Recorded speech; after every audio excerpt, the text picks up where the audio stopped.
Well, good afternoon, everyone. How's it going? It's about 1 p.m. on the East Coast, but it's only almost 10 a.m. here in Las Vegas time. I'm in Town Square outside of Las Vegas getting some nice relaxation watching the airplanes fly overhead. And I updated the baseball file and I wanted to talk about some other work related to players and like fantasy sports and putting together fantasy lineups because I've been working with someone at a website called Draftmatician, which I'll send some links out eventually with Draftmatician to show you. We'll be compiling lineups of players for fantasy, and we're doing that with all sports, including football, which is coming up. So there's a million things going on. Anyway, let's talk about today's games. You're looking at what the algorithm's kicking out now. The algorithm's had a rough few days. We had a day where we lost 8 games, the top 8 games in a row. That you can't do that if you try.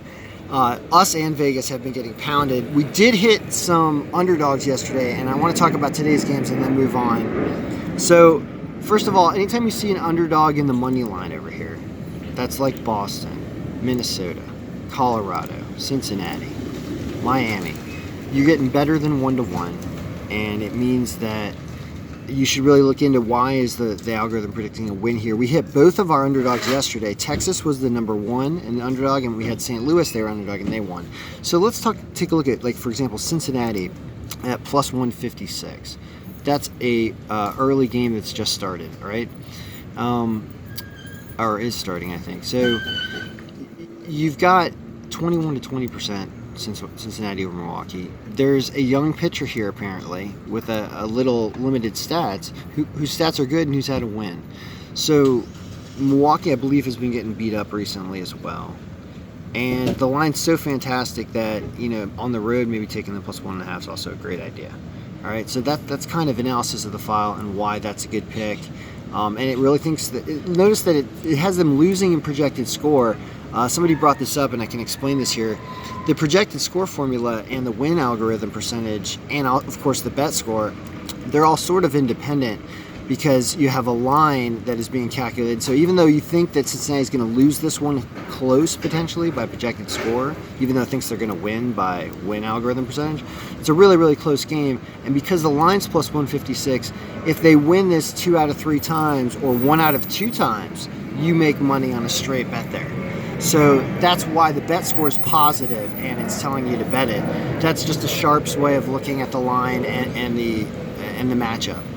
Now, rather than go through every game, because there's going to be an update as lineups get announced, I want to talk a little bit about the DraftKings and FanDuel and everything simulators. So what we've built over the last few weeks and what is going to be released on draftmatician.com coming up is a way to enter contests where you get to choose players. Like, this is a tiers competition for baseball.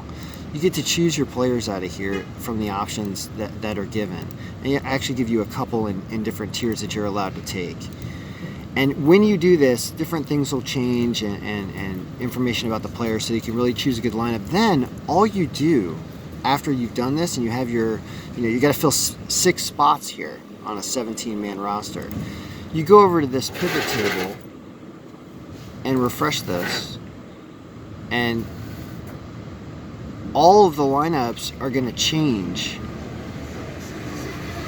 and distributions are going to change, and you're going to be able to see over here how much of each guy you have, and it's going to craft all the different lineups for you so that if you want to enter a multi-entry tournament, you get all these lineups here. You just go and you paste it and upload it into DraftKings, right? So the Draftmatician will be sending you the export if you wanted to do this.